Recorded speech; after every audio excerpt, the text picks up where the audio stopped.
নাবালিকা স্কুল ছাত্রীকে ইফটিজিং প্রতিবাদে সরব হতে ছাত্রী ও তার মাকে বেধড়ক মারধর করার অভিযোগ।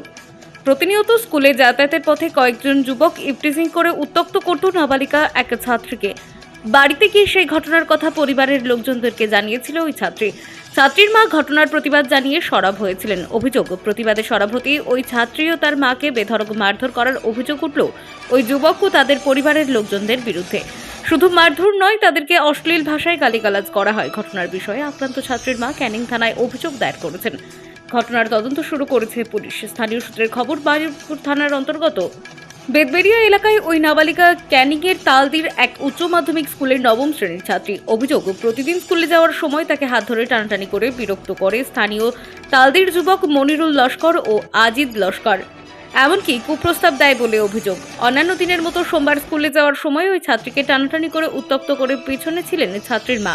তিনি প্রতিবাদে সরব হন। অভিযোগ, সেই সময় মনিরুল লস্কর, আজিদ লস্কর, আনোয়ারা লস্কর, ময়না লস্কর, অঞ্জলি সিংরা মিলিতভাবে ওই ছাত্রী ও তার মায়ের ওপর ঝাঁপিয়ে পড়ে। তাদেরকে বেধড়ক মারধর করা হয়, এমনকি স্কুলে আসতে দেবে না বলে ভয় দেখানো হয় বলে অভিযোগ। ঘটনার পর আক্রান্ত ছাত্রীর মা ক্যানিং থানায় 5 জনের বিরুদ্ধে লিখিত অভিযোগ দায়ের করেছেন। বাড়ি এসছে, আসার পরে ও 2-1 দিন আছে। কার বাড়ি?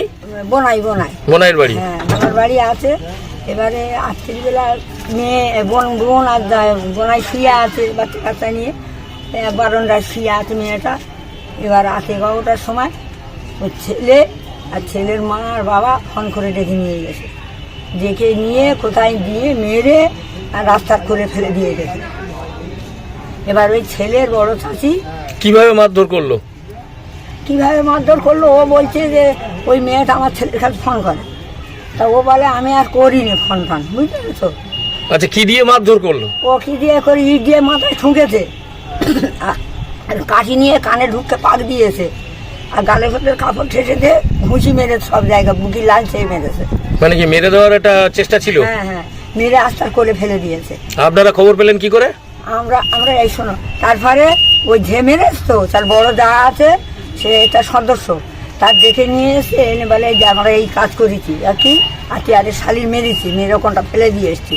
এবার সেই মেয়েটা এসে বলছে আছি আর তোর শালি কইরে, কারণ আমার শালি ঘুমাচ্ছে, দেখ খুঁজে দেখ। এবার খুঁজে পায় না, দেখছে ওই পড়ে আছে, ভক ভক করে রক্ত বার হচ্ছে গাল দিয়ে। বাড়ি থেকে কত দূরে পড়েছিল? বাড়ি থেকে বেশি দূর না, ওরা তো ঘুমোচ্ছে রাত্রিবেলা। মাঠে পড়েছিল? হ্যাঁ, রাস্তার কোলে। হ্যাঁ। তারপর আপনারা ওখান থেকে উদ্ধার করলেন? না, ওখান থেকে ওর বোনাইরা তুলে দাওয়াই নিয়ে গেছে, হাতে আঙুলি ছেঁচেছে। এবার বাড়ি নিয়ে রেখেছে, সব খোলা সদস্যরা সব ভর্তি হয়ে গেছে। হয়ে যাওয়ার পরে মেয়েটা আমাদের বাড়ি নাগরতলায় ফোন করেছে ওর মার কাছে। ওর মা ছুটে পড়ে আমাদের বাড়ি গিয়েছিল, গিয়ে বলছে আর আমি বলি সব মেয়েটা এই অবস্থা হয়েছে, তা কী করবি?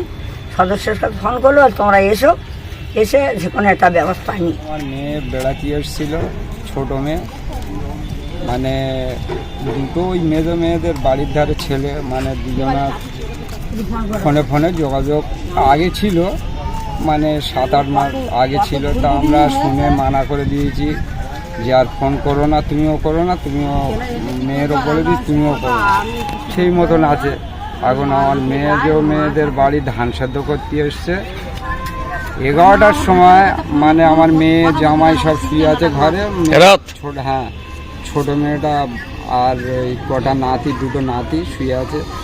তাদের নিয়ে মানে 11টার সময় তুলে নিয়ে গিয়ে মেয়ের ছেলের বাপ, ছেলের মা, ছেলে, ওরা তুলে নিয়ে মেরে মারধর করে কানের ভেতর কাটি দিয়েছে, মানে বুকি লাঠি মেরেছে, মাথা ঠুকে দিয়েছে, যে অজ্ঞান। ছেলেটার নাম?